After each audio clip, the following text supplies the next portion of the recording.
नमस्कार, स्वागत है सबका एप्टीट्यूड फॉर ऑल में। आज की इस वीडियो होने वाला है परसेंटेज के ऊपर। तो चलिए स्टार्ट करते हैं पहले परसेंट से। परसेंट,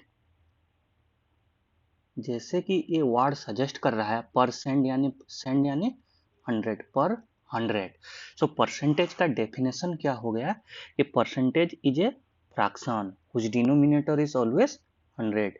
क्योंकि परसेंट यानी पर 100 है, परसेंटेज एक फ्रैक्शन है जिसका डिनोमिनेटर हमेशा 100 है। एक्स परसेंट हम लिखते हैं इस तरह, एक्स परसेंट जिसका वैल्यू क्या है एक्स बाय 100। ये परसेंटेज का डेफिनेशन है। एक्स परसेंट यानी एक्स बाय 100। मैं अगर 20% कहूँ तो this is equals to 20 by 100 और 1/5। 50% यानी 50 बाय 100 यानी half. 25% equal to 25 by 100 which is equals to 1/4। ठीक है। परसेंटेज यानी पर 100, डेफिनेशन क्या है एक्स परसेंट यानी एक्स बाय 100। ठीक है। अब मान लो एक फ्रैक्शन है एक्स बाय वाई। अब ये कितना परसेंट होगा? ठीक है, यहाँ पे एक्स परसेंट था, इसका मतलब एक्स बाय 100। ये कितना परसेंट है एक्स बाय वाई, तो इसको हम लिख सकते हैं X by Y into 100 by 100, ऐसे लिख सकते हैं। ये क्या हो जाएगा X by Y into 100 by 100, which is equals to x by y into 100%। ये मैं लिख सकता हूँ। यहाँ पे आप देख सकते हैं किसी भी फ्रैक्शन कितना परसेंट है, इसमें अगर हम 100 मल्टीप्लाई कर लेते हैं तो जो वैल्यू निकलेगा उतनी परसेंट हो जाएगा। फॉर एग्जाम्पल यहाँ पे देख सकते हैं 1/4। 1/4 कितना परसेंट है? 1/4 इंटू 100% यानी 25% है। सिमिलरली हाफ कितना परसेंट हो जाएगा? Half equal to half into 100% यानी ये हो जाएगा 50%। ठीक है। अब नेक्स्ट चलते हैं। हमें क्या आ गया, हमें परसेंटेज का डेफिनेशन एक्स परसेंट यानी एक्स बाय 100, और किसी भी फ्रैक्शन को हम परसेंटेज के हिसाब से कैसे लिख सकते हैं इंटू 100। ठीक है। अब चलते हैं कि ए एक नंबर है और बी एक नंबर है। ए एंड बी दो नंबर है और a is r% more then b है। ठीक है। तो b छोटा है, a बड़ा है। a कितना बड़ा है? r% मोर है। Then b is less than a by, b a से कितना छोटा होगा? r by r plus 100 into 100%। तो चलिए इसको समझते हैं एक एग्जाम्पल के जरिए। मान लो a 20% मोर है, a 20% मोर है। 20% यानी 20/100। इसका क्या मतलब है कि अगर b का वैल्यू 100 होगा ये a का वैल्यू उसमें 20 ज़्यादा होगा। 20% मोर है, यानी अगर b का वैल्यू 100 है तो a का वैल्यू हो जाएगा 120। ठीक है। अब हमें निकालना है कि b कितना छोटा है a से। b कितना छोटा है, कितना अमाउंट लेस है? 120 माइनस 100 इक्वल टू 20 लेस है। ठीक है। 20 लेस है किसमें से? 20 तो लेस है, लेकिन ये किसमें लेस है? 120 से। ठीक है।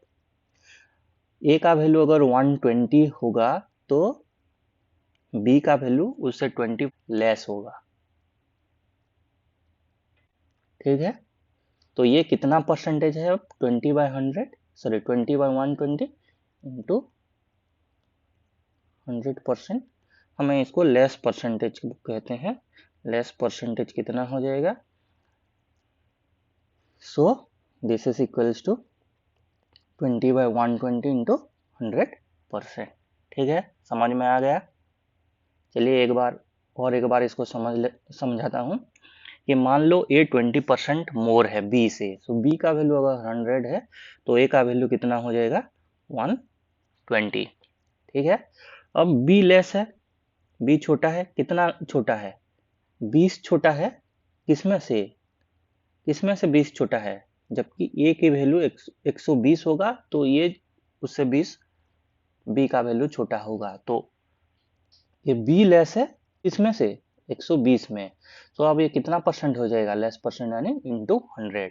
तो मान लो अगर ए R% मोर होता,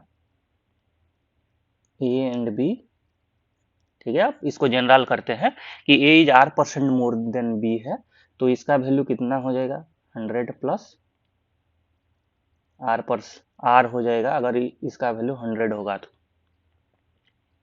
ठीक है।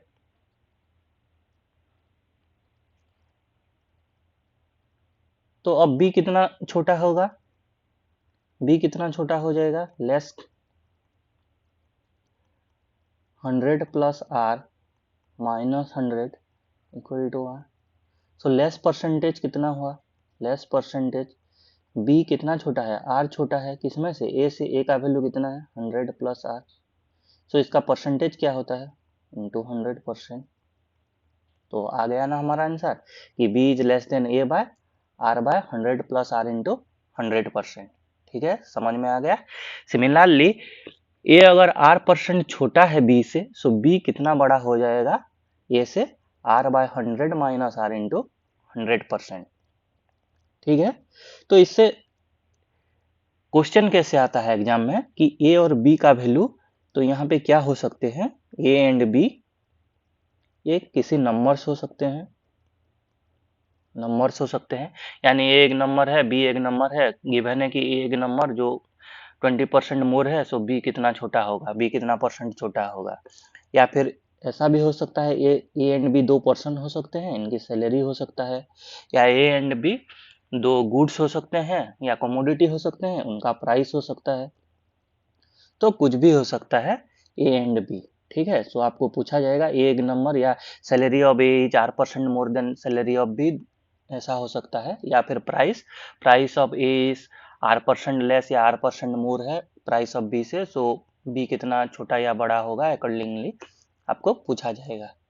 अब चलते हैं कि if the price of A commodity increase by R%, मान लो एक कमोडिटी है उसका प्राइस इंक्रीज हो गया R%, तो आपको क्या करना पड़ेगा, अगर आप एक्सपेंडिचर सेम रखना चाहते हैं तो आपको कंजम्पशन क्या करना पड़ेगा, कंजम्पशन कम करना पड़ेगा, रिड्यूस करना पड़ेगा।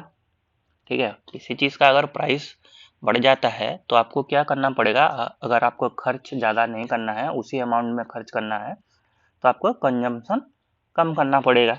सो मान लो मेरे पास 10 रुपीज़ है, मेरे पास 10 रुपीज़ है, और मान लो एक कमोडिटी का प्राइस है 2 रुपीज़, तो मैं कितना यूनिट परचेज कर पाऊंगा, ऑब्वियसली 5 यूनिट परचेज कर पाऊंगा। अगर इसका प्राइस बढ़ जाता है कि मान लो ये 5 रुपया हो गया, तो मैं अब कितना यूनिट खरीद पाऊंगा, 2 यूनिट, क्योंकि मैं मेरा 10 रुपये को फिक्स्ड रख रहा हूँ। इसको अगर मैं ज़्यादा खरीदने जाऊंगा तो यहाँ पे मुझे 10 रुपये से ज़्यादा खर्च करना पड़ेगा, तो मैं इस अमाउंट को फिक्स्ड रखना चाहता हूँ। ये हो गया मेरा एक्सपेंडिचर, एक्सपेंडिचर को मैं फिक्स्ड रखना चाहूँगा। तो अगर प्राइस ज़्यादा हो जाएगा तो मुझे क्या करना पड़ेगा, कंज्यूम कम करना पड़ेगा। ठीक है, सो अगर एक कमोडिटी का प्राइस R% ज़्यादा हो जाता है तो हमें कितना रिडक्शन करना पड़ेगा, रिडक्शन कितना हो जाएगा, R by R plus 100 into 100%। ये भी जो पिछले वाला था उसी के सेम लॉजिक से है, तो इसलिए मैं इसको डिटेल्स में नहीं जा रहा हूँ। ठीक है, similarly if the price of A commodity decreases by R%, सो मान लो किसी का प्राइस घट गया तो हम अब क्या कर सकते हैं, ज़्यादा कंज्यूम कर सकते हैं।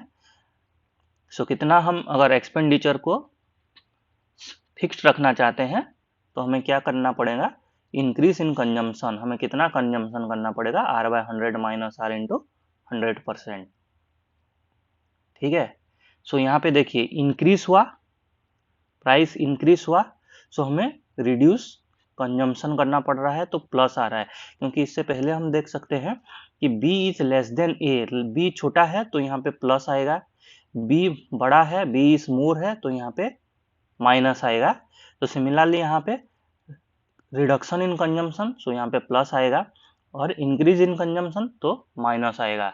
आप देख सकते हैं दोनों फॉर्मूला बिल्कुल सेम है, क्योंकि सेम लॉजिक है और इसको डिफरेंट वे में सिर्फ रिप्रेजेंट किया गया है। ठीक है, अब चलते हैं पॉपुलेशन कि मान लो पॉपुलेशन ऑफ ए टाउन अभी P है और ये इंक्रीज कर रहा है at the rate of R% per annum. ठीक है, तो पॉपुलेशन आफ्टर n ईयर्स क्या होगा और पॉपुलेशन n ईयर्स एगो क्या था, ये दो क्वेश्चन पूछे जाता है इसमें से। सो मान लो कि पॉपुलेशन अभी 100 है। ठीक है, population now P equal to 100 है। सो और ये 20% के हिसाब से इंक्रीज हो रहा है पर ईयर, 20% पर ईयर। तो एक साल बाद क्या होगा, 1 ईयर के बाद पॉपुलेशन कितना हो जाएगा, 100 तो था, इसकी 20% यानी 20, 120 हो जाएगा। सेकेंड ईयर के बाद क्या हो जाएगा, 120 तो था, फिर 20% ऑफ 120, सो ये कितना आ जाएगा 120 plus 20% of 120, so 20% 20/100 of multiplication into 120। ठीक है, और इसको मैं लिख सकता हूँ ऐसे, सो मैं इसको 120 अगर कॉमन ले जाऊँ, 1 प्लस ये कितना हो जाएगा 20/100, 20/100 सेकेंड ईयर के बाद। Wait a minute, 120 plus 1 plus 20/100। ठीक है, फिर 120 को मैं यहाँ पे क्या लिखूंगा, 1 प्लस 20/100, 120 को, तो ये कितना हो जाएगा 100 प्लस 20/100, सो 120/100, 100 कैंसिल हो जाएगा, और क्या हो है अभी 1/20/100, सो ये कितना हो जाएगा 100 इंटू 1 प्लस 20/100 स्क्वायर। ठीक है, after similarly after n years क्या हो जाएगा, n ईयर ये 100 इंटू 1 प्लस 20/100 इंटू n। सो अगर R% के हिसाब से इंक्रीज कर रहा है पर एनम, तो पॉपुलेशन आफ्टर n ईयर्स क्या होगा, अभी जो है प्रेजेंट में जो है P into 1 plus R/100 to the power n, और n ईयर्स एगो कितना था, P/1 plus R/100 to the power n। So यहाँ पे आप देख सकते हैं ये नंबर 1 plus R/100 to the power n ये 1 से बड़ा है। ठीक है, so 1/1 plus R/100 to the power n ये 1 से छोटा हो जाएगा। सो P जब भी यहाँ पे ऊपर आप P मल्टीप्लाई करोगे, सो ये नंबर P से छोटा होगा, P/1 plus R/100 to the power n is less than P होगा। So n years ago P से भी कम था। ठीक है, next similarly result on depreciation कि किसी का प्राइस घट रहा है, मान लो किसी का वैल्यू घट रहा है और अभी उसका P है और ये डेप्रिशिएट हो रहा है R% पर एनम, तो इसका value of the machine after n years क्या होगा, P इंटू 1 माइनस, क्योंकि यहाँ पे देखो डेप्रिसिएशन हो रहा है, माइनस साइन आ रहा है, 1 minus R/100 to the power n, और n ईयर्स एगो कितना था, P/1 minus R/100 to the power n। ठीक है, और आखिर में यहाँ पे आपको कुछ चीज़ें रिमेम्बर करना पड़ेगा, याद करना पड़ेगा। ये है कुछ रेसिप्रोकल परसेंटेज, रेसिप्रोकल परसेंटेज।